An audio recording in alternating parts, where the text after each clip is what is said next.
Hey, how the heck are you, Slancho? One more time with feeling. Thought I'd try to do one more video before it became Tuesday. The funny thing is, I was exhausted today. Didn't sleep well last night.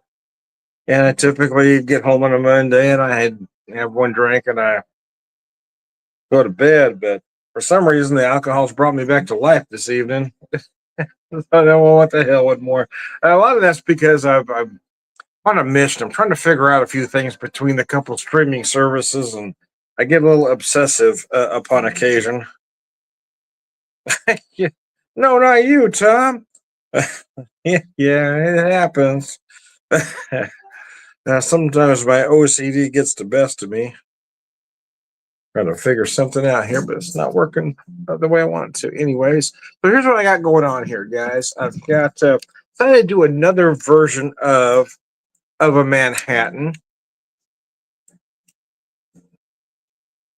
But this time I wanted to change the bitter up. So changing the bitter up, I felt like I had to change uh, the garnish up. So I want to use these ginger bitters.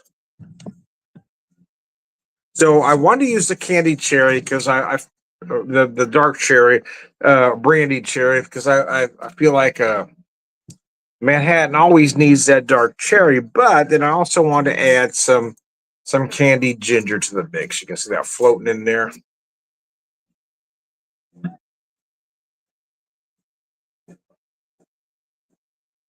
Oh gosh, that's nice. So I changed up the the whiskey for this particular cocktail.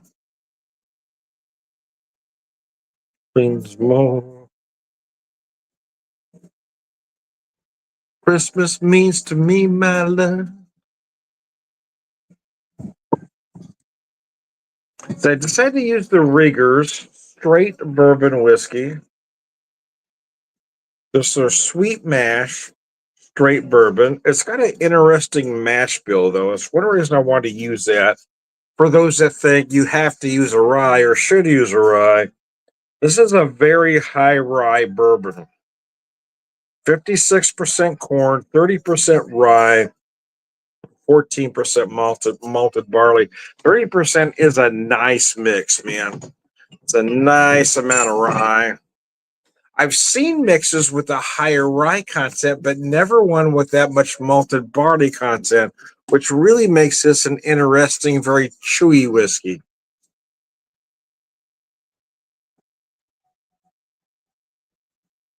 Which is one reason I wanted to go with the ginger bitters and the candied ginger garnish, if you will.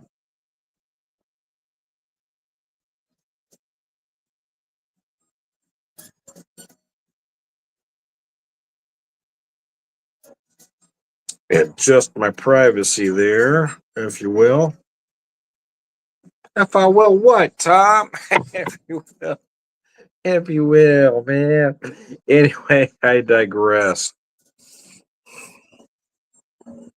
I do like the Manhattan. I'm almost out of sweet vermouth, though. I'm gonna have to get another bottle. But here's the problem.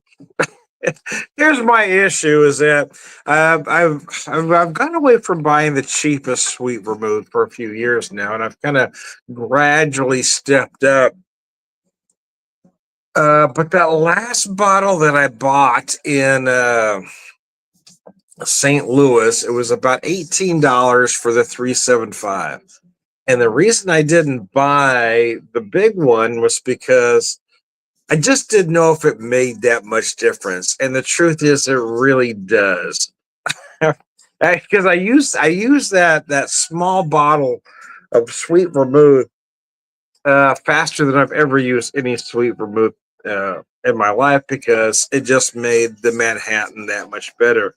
And I've said the cocktail is only as good as ingredients put in it. And I'm always thinking of the main ingredient, but those supporting ingredients really make the difference as well. It doesn't do any good to use top shelf whiskey if you're using bottom shelf vermouth, right?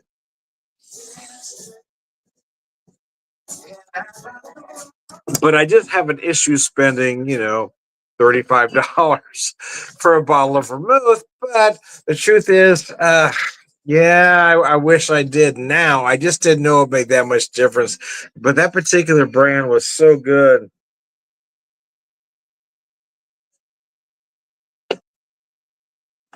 So now I'm gonna have to step up my game again with my vermouth, bite the bullet, and spend that much. You're not using that much at a time. For me, most most recipes call for about an ounce even. I tend to use anywhere between a half and three quarter. I don't like my vermouth that heavy, but I will admit it does make a difference because I'd use the more inexpensive stuff, the Gallo, and I worked my way up to the Dolan, which I didn't mind. But then when I bought this other one that was so much more, I thought, well, let's just see. That's why I bought the smaller bottle, spending about as much as I would spend for a big bottle of another brand.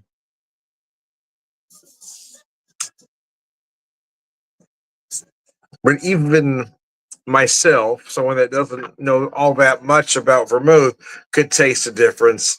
Okay, I gotta admit, because I could really taste the difference in using that vermouth and with the vermouth I'd been using in the past. I mean, it was that noticeable of a difference. And okay, I'm gonna have to bite the bullet and spend more money for the vermouth, even though I really don't want to. Because tis the season, right? For me, this is the season I typically will drink more Manhattans, right? Right through fall and winter. And we're just heading into that from now through March. Yeah, I'm gonna want a Manhattan. I'm gonna want a nice straight up cocktail. So I'm gonna have to bite the bullet and buy a nice bottle of vermouth.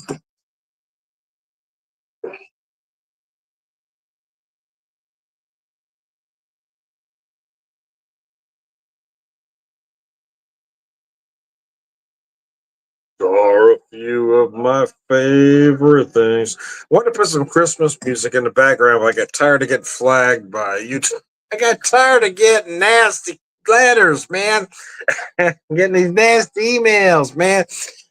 So I've tried to find some. This says it's copyright free, but I'm surprised there's a John Legend song on here.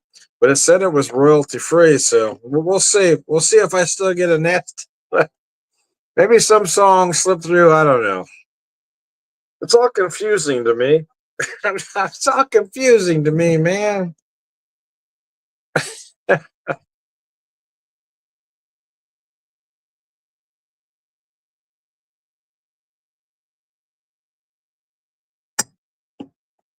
few of my favorite things. Oh, I am thankful I got the next two off to kind of regroup. Not like I've been working a crazy amount of hours, to be honest with you, but Friday and Saturday kind of put a hurt on me. Worked 2 long days back to back, and I never really got rested yesterday. I didn't sleep well, and I went in today, and I was just kind of exhausted. Which I kind of thought I'd be in bed by now, but once I got home and started drinking, hey, I'm awake now.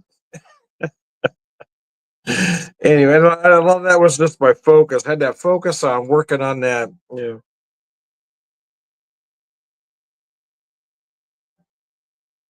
But with the StreamYard raising their prices, I can't justify keeping it.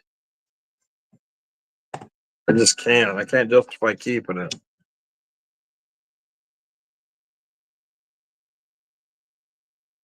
And I was able to do what I did because I didn't bite the bullet all at once, right? I got an original service and then I upgraded at some point. So I didn't pay that big chunk all at once, but having to come up with that big chunk all at once and they raise their prices quite substantially, even though what I might be going with has a few less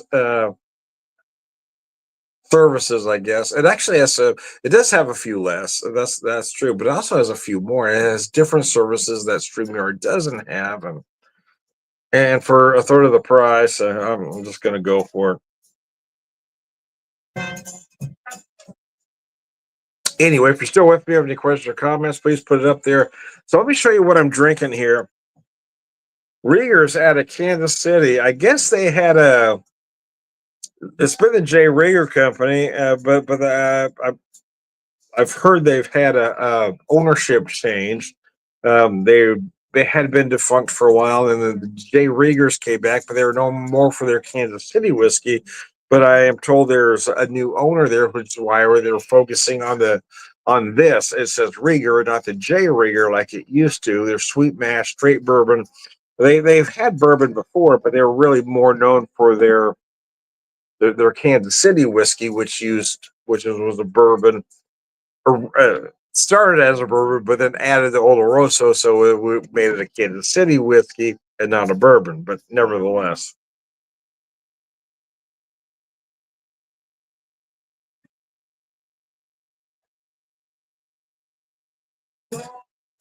but I tell you, this product is very nice. It is a good bourbon. I like it a lot, and I like the high rye mash. In a world where where folks think everything has to be weeded and soft and sweet, at least they've got the balls here to be bold. 56% corn. I mean, it's got to be a minimum of 51 to be bourbon. So they're only using 56%. I really like that. They've got 30% rye, which is enough to be high rye for sure. But then they've got 14% malted barley, which most bourbons use anywhere between 3 to 6% malted barley. So 14, even though it doesn't sound like a lot, really is, and it kind of changes the game and the flavor, right? It makes it nice, gives you more of a mouthfeel, makes it a little chewy.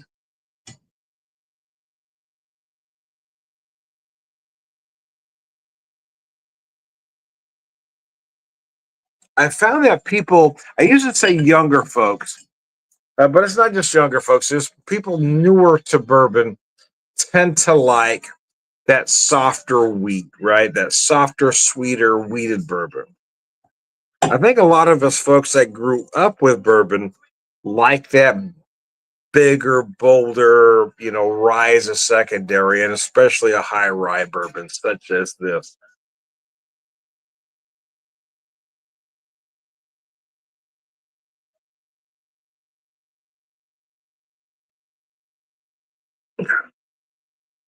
I do like a bit head, but I have to be in search of a. I'm gonna have to go get me some more sweet vermouth because I'm out.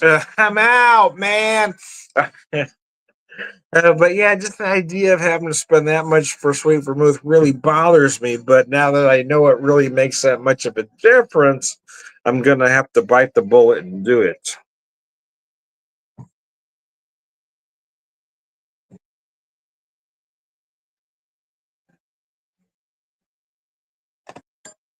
Because yeah, that bottle that I bought in at a Total Wine in St. Louis, it really did make a lot of difference. When I was, holy crap, that doesn't even taste like that other shit I've been using. anyways, anyways, I digress. I want to wrap this up. Wrap it up. I want to wrap this up before I get to Tuesday. I am Tom Whiskey Whisper, Whiskey Evangelist, prolific whiskey drinker, purveyor wisdom man.